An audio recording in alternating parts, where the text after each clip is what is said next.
नमस्कार, मैं हूं चंद्रभान सिंह भदौरिया और आप देख रहे हैं सीबी लाइव। मैंने कहा था कि मैं लाइव आऊंगा 7:30 पर एक तकनीकी दिक्कत है। मैंने प्रयास किया, लाइव नहीं हो पा रहा है, तो मैंने ये रिकॉर्ड किया है और इस रिकॉर्डेड वीडियो को मैं डाल रहा हूं। मेरे टाइटल से आप समझ रहे होंगे कि मैंने पूछा है कि पंचायत चुनाव के फंसने का गुनहगार कौन है। क्या सरकार, यानी बीजेपी की सरकार, शिवराज सिंह सरकार, या कांग्रेस जो मामले को कोर्ट में ले गई, या राज्य निर्वाचन आयोग जो यस सर की भूमिका में था। इस 3 बिंदुओं पर आज हम बात करेंगे। क्या चल रहा है, क्या होगा, आप सबके मन में होगा, क्योंकि जिनको चुनाव लड़ना है, जो खासकर पहले चरण में फंसे बैठे हैं, जिन्होंने काफ़ी कुछ खर्चा कर दिया है, वो भी परेशान है। दूसरे चरण वाले भी परेशान है, तीसरे चरण वाले थोड़ा सा कम परेशान है, लेकिन दिक्कतें सभी के लिए हैं। 3 करोड़ से ज़्यादा मतदाताओं के साथ मजाक किया गया है, छल किया गया है, उनको बेवकूफ़ बनाने की कोशिश की है। उनकी सरकार बनाने के प्रयासों पर लगातार पानी फेरा जा रहा है। इस वीडियो में हम यही समीक्षा करेंगे। दरअसल 2 साल पहले, करीब 2 साल पहले ही पंचायतों का कार्यकाल समाप्त हो गया था, लेकिन उस समय जो कमलनाथ सरकार थी उसने चुनाव नहीं कराया और किसी भी कारणवश इसको आगे बढ़ा दिया। तो पहली जिम्मेदारी तो कांग्रेस की, कमलनाथ सरकार की है, जिससे वो बच नहीं सकते। उसके बाद आए शिवराज सिंह चौहान, जो कि उनकी सरकार सिंधिया की मदद से गिरवा के आ गए। अब यहाँ पर कोरोना आ गया, लेकिन उनकी 28 विधानसभा उपचुनाव के लिए कोरोना नहीं था। उसके बाद कोरोना आ गया। तो जब पंचायत चुनाव की जब बारी आई, सरकार कोरोना का डर बताती रही है, लेकिन विधानसभा उपचुनाव जब आए, तब तक सरकार ने खूब चुनाव प्रचार किया। मुख्यमंत्री जी और उनके तमाम मंत्री भी खूब गए, खूब भीड़ जुटी, और उसके बाद दूसरी लहर आई, खूब लोग भी मरे, आप सब जानते हैं। गांव में कोरोना कम होने की शंका होती है, बावजूद इसके गांव की सरकार यानी पंचायत के चुनाव को लगातार टाला गया, षड्यंत्र रख के रूप में टाला गया। कई लोग कोर्ट गए, सरकार ने कोर्ट को समय पर जवाब नहीं दिया और उसके बाद कहा कि हम तैयार हैं। फिर कोरोना की लहर आ गई। कुल मिलाकर 2 साल कैसे टाले गए, ये मैं पहले अपने वीडियो में बता चुका हूं। आप एमपी पंचायत चुनाव सीबी लाइव लिखेंगे तो आपको मेरे बहुत सारे वीडियो मिल जाएंगे। अब अभी जो रिसेंट हुआ, हम उस पर बात करेंगे, क्योंकि ये लाइव नहीं है, रिकॉर्डेड है, तो फिर मामला ज़्यादा हो जाएगा। अभी ये हुआ कि जब सरकार का, जनता का, सबका दबाव बढ़ा, तो शिवराज सिंह सरकार को विवश होकर चुनाव के लिए हाँ करनी पड़ी। लेकिन चुनाव को मन से जब नहीं करवाना था, तब उन्होंने जो 2019 में सरकार ने, जो समय कमलनाथ की सरकार थी, उन्होंने जो आरक्षण किया था रोटेशन के अनुसार, और जो परिसीमन कर 1000 से ज़्यादा नई पंचायतें बनाई थी, तो एक अध्यादेश यानी ऑर्डिनेंस लाकर राज्यपाल के जरिए सेक्शन 9 के तहत उसको उन्होंने लागू कर दिया, उसको रद्द कर दिया, पूरा 19 के आरक्षण को और परिसीमन को, और आयोग से कहा कि अब आप जाइए चुनाव में। चूंकि आरक्षण और परिसीमन राज्य सरकार का विषय होते हैं, इसलिए आयोग ने उसको मान लिया और चुनाव की तारीखों का ऐलान कर दिया। इसको लेकर कांग्रेस और कई लोगों को आपत्ति थी, क्योंकि 2014 के आरक्षण के आधार पर 2022 में चुनाव कराना न्याय संगत नहीं था, संविधान के विरुद्ध भी था, न्याय संगत भी नहीं था। प्रथम दृष्टया कोई भी कह सकता था कि इससे अवसर की समानता भी प्रभावित होती है।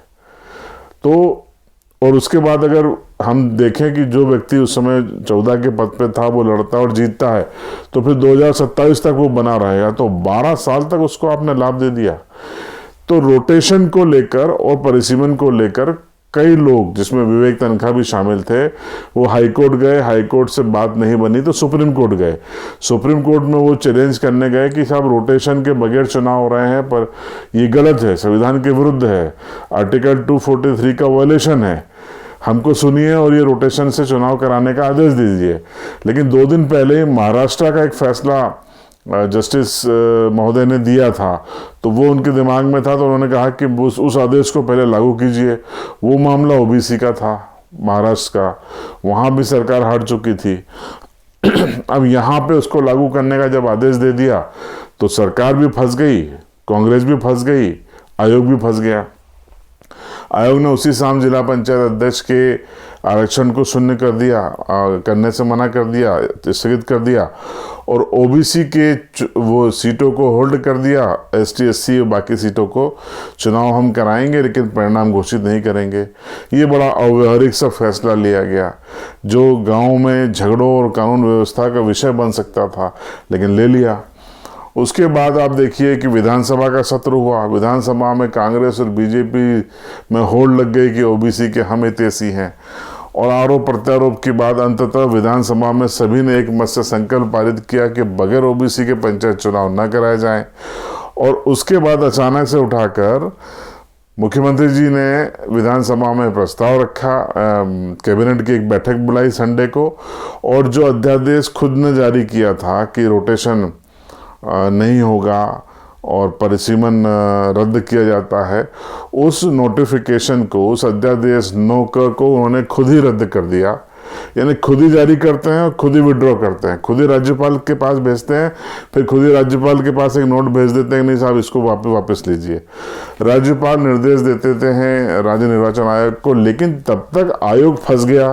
कहाँ फंस गया?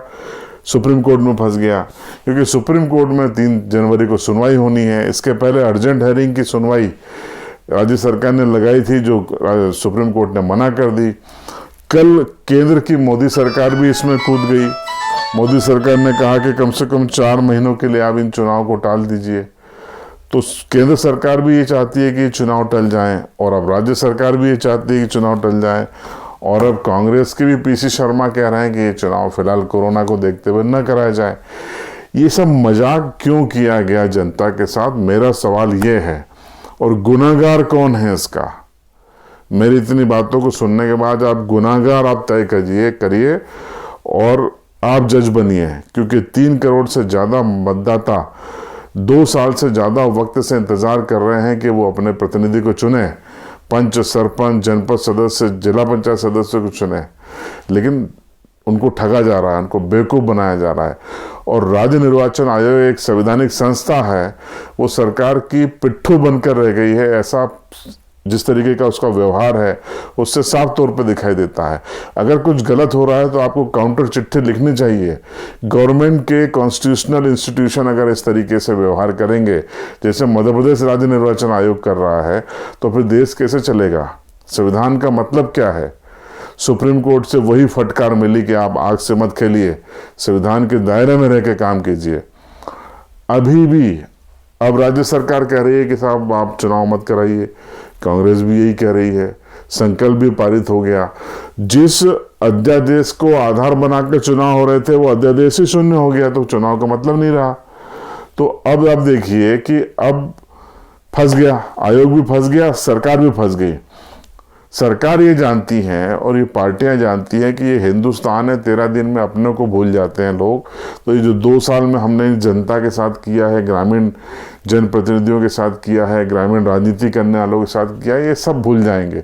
और आधे से ज़्यादा तो पार्टियों से बाउंडेड है, तो हम उनको वहाँ व्यस्त कर देंगे, मना लेंगे। जनता तो ठीक है, जब बुलाएंगे आ जाएगी और वोट डाल देगी। जनता को इन्होंने बेवकूफ़ समझ लिया, लेकिन जनता इस बार बहुत नाराज़ है। आप लोग नाराज़ हैं या नहीं? जनप्रतिनिधि बनने की इच्छा रखने वाले या जनप्रतिनिधि नाराज़ हैं कि नहीं?